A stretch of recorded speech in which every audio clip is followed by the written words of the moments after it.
Welcome to another edition of Birds 365. He's John McMullen, and I'm your guy, Tone Deshields II, filling in for the infamous Jody Mac. He had to take care of some business today, and I'm looking forward to chatting with my man, John. I know we normally get it in on football 24/7, but it's always fun. How are you feeling this morning, John? Doing well. Infamous for Jody. Well, I don't know. He's famous. I don't know. Well, sometimes I think he's infamous. Hey, listen, depends on who you talk to, right? Exactly. Sometimes we get into it. So, all right, I'll go with it. Yeah, it's definitely entertaining when you guys get into it, man. Because you guys look at the game, you guys approach the game from such variant perspectives. Jody being the radio guy, you being the journalist, right?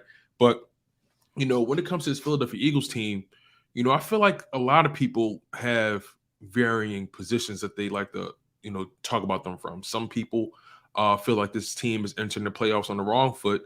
A lot of people believe that this team still is very talented and all they need is some time to get right. So, I want to pick your brain, from that angle. How much stock do you put into momentum? Because again, they went 2-2 in their final 4 games. Hurts missed 2 of those games. The offense didn't seem to have the same level of energy. And on top of that, they lost to their rival.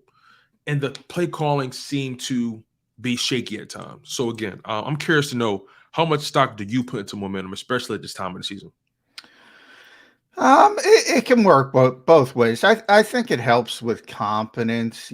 San Francisco being the team. I mean, they've gone on this impressive run, and I do think it breeds confidence. I used to cover Denny Green back in the day. Rest his soul. Great coach. Kind of mentored Tony Dungy and Brian Billick, who went on to win Super Bowls. But he used to say winning is a habit, and to the same degree, losing is a habit. And I agree with that. It's always stuck with me. Obviously, that's why I just brought it up. So I do agree with that part of it. On the other hand, the Eagles by and large have continued to win games, at least when Jalen Hurts is out there. Whether the style points are there or they're not. So if they had lost a couple games, if Jalen was there and they lost against the Cowboys and the Saints, especially the Saints, I would have went, well, there might be some issues here, but he wasn't. So I'm not that concerned. And people in Philadelphia should look back to 2017. And, if they remember, the end of the regular season wasn't great. And to the point where the Eagles essentially broke down the offense, and Doug Peterson told John DeFilippo specifically to sort of, let's see what Nick Foles is comfortable with and let's go in that direction, which is very rare, and that coaching staff deserves a lot of credit. So they were not playing well. And I think people forget they didn't even play well against Atlanta in the divisional round, but they survived, and all of a sudden they took off, and the rest is history. So it can kind of work both ways, but I always like the baseball mentality. Momentum is as important as your next day's starting pitcher. In football, you see it all the time. I mean, that's what kind of separates good teams from great teams, is the consistency from week to week. You'll see good teams, Dallas, Minnesota, teams like that. They're good teams. They won a lot of games. They're good teams, but they're not consistent from week to week, and they have these ugly outlier games. You saw the Cowboys against the Commanders. So it can work both ways, but I'm not too concerned about it, because the Eagles' struggles had to do with Jalen Hurts' injury. Now that I'm concerned about, that I'm concerned about, the health of Jalen Hurts. But from your standpoint, your momentum question, I'm not overly concerned with it. Yeah, you brought up the fact that this team has been consistent for the most part all year. And really, the first hiccup came against Washington, but we saw how that game went. It was their first game turning the ball over that way, and still they had a chance to win that game. And then the next losses came against Dallas and the Saints, games where they did not have their quarterback. So you can kind of make sense of why that turned out the way it turned out. You know, again, this team's been consistent. They've shown us. See, I believe in trends, right? And that's how you really find out who someone is in any walk of life, right? What have you done in years past, in games past, in weeks past? Whenever you've had opportunities, what have you done? And 14 out of the 17 times the Philadelphia Eagles have won games. So why do you think it is so hard for this fan base, or even people who are critical of the team who may not be fans? Why do you think it's so hard for them to acknowledge the level of consistency the Philadelphia Eagles have had? Yeah, I don't know. I think, Philadelphia locally, I can't talk, national people don't believe in the team. And I think a lot of that, and some do, some don't. I think a lot of that has to do with not wanting to admit you're wrong against Jalen Hurts. I'm the first. I never thought he could reach this level, but it's okay to change your opinion, or too many people are afraid of doing that. I mean, he's evolved as a player. Give him credit. I think that's difficult for people, so I think that's part of it.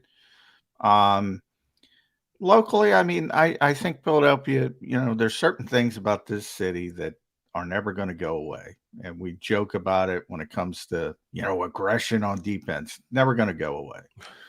No matter how many rules they change, they could be playing flag football years from now because of the safety concerns. And, you know, they'll be talking about, you got to be more physical. And part of it is, everybody's waiting for the other shoe to drop. And that's always been, all right, when is the bad thing going to happen? I don't know how meaningful that is. I don't think it's meaningful at all. The underdog thing. I wish, That's never going away, John. I'll it's be never honest. going away. It's another one. Born and It's raised another here, one. that's never going away. Jason Kelsey started his own clothing line with the underdog theme this year, and I told that story on the show. Nick, as he's wont to do, supports his players and is wearing the underdog stuff. And I told him, you haven't been an underdog all year. What are you doing? It's never going away. You're right. It doesn't make sense, but it's never going away. But I mean, let's really dig deep on it, right? You said it yourself. People tend not to believe in the Philadelphia Eagles. I don't know if it's the colors.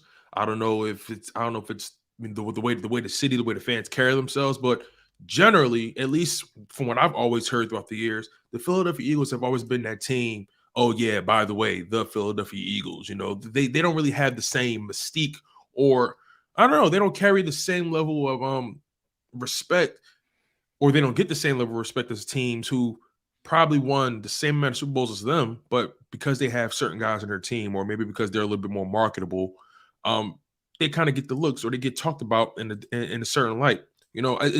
I don't think that underdog mentality is something that will ever disappear, with this city, with this team, especially when you consider the way they're covered. Yeah, I don't agree with that. One of the things, another thing, I think there's a lot of false narratives out there. I mean, one of the things is, there's no doubt. Part of the reason is that people in this city consider their biggest rival to be Dallas, and Dallas is sort of. There are certain teams in every sport, the New York Yankees in baseball, the Lakers or Celtics in basketball when they're doing well. And in football, it's the Cowboys. And it dates back to Tom Landry and Roger Staubach and players that, the modern generation probably doesn't even remember or doesn't know that much about. And they were a great team and a great dynasty. And they became America's team and all that nonsense. And they deliver the best television ratings. So, the league does defer to them when it comes to national coverage. But the Eagles are top two or I shouldn't say top five. The Eagles are coveted by this league. And the ironic thing about the coverage, and I think it happens, maybe the high profile guys. Think about it: Tony Romo, Cowboys; Troy Aikman, Cowboys; Daryl Johnston, Cowboys. But those guys are good at it. I mean, they're good at it. So you think it's more so you think it's more so amongst their peers, amongst ownership groups, the Philadelphia Eagles are respected as a top 5 organization. But as far as media, it's a bit different. They are the Eagles are coveted when they're forget about as good as they are this year. When they're just, maybe winning 9-10 games, they're always on national TV. You don't have to worry about them getting national TV windows. All us, you hear all us reporters complaining about night games. We don't want night games, and the Eagles have too many damn night games because they're coveted because they draw television ratings. Maybe not quite to the level of the Cowboys, but they draw tremendous ratings. So they're in the haves, so to speak. They're not have-nots. There's a lot of teams that look at the Eagles with envy when it comes to stuff like that. And to be honest, I talked to somebody at the Eagles when they were talking about flexing the Giants game, and it was like, man, I hope they leave us at 1:00. They because they don't want night games. And then the second thing is that from the coverage standpoint, NFL Films has been in Mount Laurel, New Jersey for years. There are actually so many Eagles fans in TV. Fans are TV's a little different than reporters. Eagles fans who, are in the industry because of where NFL Films has been for so long. I think people don't realize that. How many people actually pull for the Philadelphia Eagles? Probably more than any other team, to be honest. That's gonna slap people in the face a little bit. So I think it's a false narrative. I really do. I think and Joe Buck doesn't hate the Eagles. There's 31 other teams that think Joe Buck hates us. No, he doesn't. He's objective. He doesn't. And if you want, I always, for me, this is very difficult and I get very in trouble because media has shifted towards, people assume all the time, well, they don't know me. It's so funny because in one day I'll get accused of being an Eagles fan because I say something nice about them. And I'll be accused of being a hater because I say something honest about them. Same day, different people see things through a different lens. But the assumption is because I cover the team, I'm an Eagles fan. I'm not an Eagles fan. Never have been, never will be. I'm not a fan of any of these teams. I'm old school from that perspective. You can't do this job correctly if you can't be objective. That bothers me. It bothers a lot of older school guys. But that's the way the world is going. So it shifts in that direction. It's very hard for people to believe that announcers, reporters can be objective. They can. And most of them are, especially the ones who do it the right way. Hey, objectively speaking, you are one of the best covering the Eagles. And objectively speaking, everyone loves a true underdog story. Next up, we have our guy, Ricky Ricardo, man. I've been looking forward to this conversation. I prepared for this one. He's the Spanish radio play-by-play voice for the New York Yankees and the Philadelphia Eagles, and also a talk show host on. Now, how about that? Yankees and Eagles. Ricky's right. Right. Talk about being objective, right? Yeah, man. He's also a talk show host on 94 WIP and WFAN. And also a voiceover actor. So Ricky Ricardo is a jack of all trades, man. So I'm looking forward to hearing what he has to say about these Philadelphia Eagles being in the playoffs, having the number 1 seed, having that bye. It's going to be really exciting to hear what he has to say. You guys are locked in on Birds 365. Continue to smash that like button. Continue to stay engaged. You have a lot of things to cover. So keep it locked, you guys. Ricky Ricardo is coming up next.